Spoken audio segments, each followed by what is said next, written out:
Okay, continuing on with the geometric sequence, just want to share with you the proof of where the sum of a geometric sequence comes in. The geometric sequence we said is like AR squared, so we're multiplying by R each time. The formula actually comes from something really interesting. I mean, it kind of take you back to grade 10, and to add up something like this is going to actually be really important for finance. So it does have tremendous like real world impact the way it is. And so the formula actually comes from almost out of thin air, we make a second equation. We just multiply both sides by r. Why do we do that? The person that first proved this formula would have made that decision and noticed that nice things are going to happen when that happens. We're allowed to multiply both sides of an equation by something as long as whatever you do to one side, you do to the other. But the nice thing is, like when you multiply by r, this n minus 1 and this 3, they just kind of become bigger. And so distributing the r, multiplying everything on this side by r, we get ar squared, and then all the way up to the end where we get ar to the n. Then what you have is two equations. But from grade 10 elimination, we know that if we subtract two equations, good things like things can actually kind of happen that helps us, and so we're allowed to actually do that is subtract two equations. If we subtract the two equations on the left side, we're left with rsn minus sn, and on the right side a whole bunch of neat things happen. Do anything cancel out? Does a lot of things cancel out? In fact, rsn minus sn we just leave like that, but what we're left with here is everything cancels out but this little ar to the n, because you can imagine like the ar to the n minus 1 is the term before. And then everything cancels out in this guy except for the a. So the a gets left around. And then if we common factor both sides, so take out Sn, you're left with r minus 1. So imagine Sn goes back in, r times Sn is that.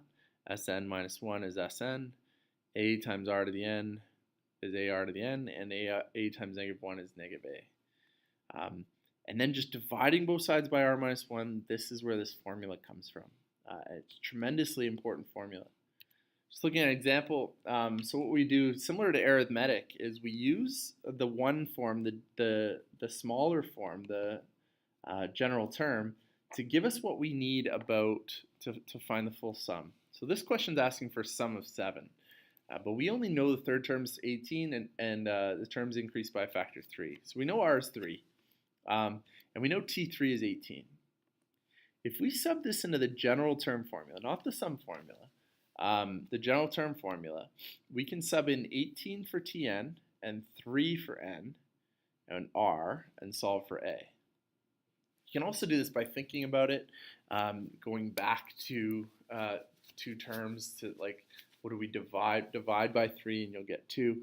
But so we know that 2 is the correct answer. But this also just highlights how we use the general term to get the things we don't know about the equation. So now we can take the big equation and say S7 equals A is 2, R is 3, so the 7 minus 1 over 3 minus 1. And so that's using the equation that we derived in the last slide. And so that's 2 times 2187 minus 1 over 2. The 2's cancel out, we're left with 2186. Again, another equation that we don't know how many terms there are. We know r is a half because we're halving every time, so this is geometric. We know a is 960. So we want to find out how many terms there are. So we use the general term. So we say we know term n is 15. We know we start at 960 and half every time. We divide both sides by 960, we get this. And the nice thing about this is when we did in the last unit, we had to almost guess and check until we learned logarithms and exponent and advanced functions. But the nice thing about guessing and checking here is the n has to be a whole number.